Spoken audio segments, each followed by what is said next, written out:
I recently learned that Canva has a free PDF editor. You can find it in Canva or just search for Canva PDF Editor. And you can see in this demo how the editor allows you to upload any PDF and you can add graphics to it. You can modify the existing graphics, but most importantly, you can edit the text. And then it shows you how you can save it. So I'm going to start a new project, start using PDF Editor. I'm going to upload a file from my computer.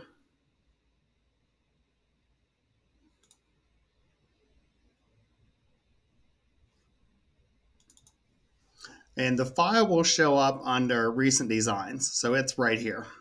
So I'm going to open that up.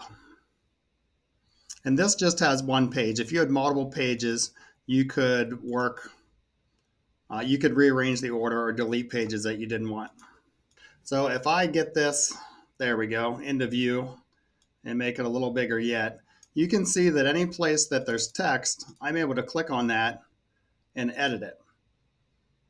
So you can see this was all recognized as text. Even down here in the bottom in this table, all of this text was recognized. So if there's something that you wanted to change or add, you could do that right in Canva.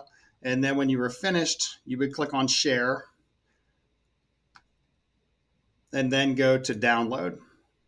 And you can download it in whatever format you want. But that's a quick and easy way to edit text or edit other things about a PDF right in Canva.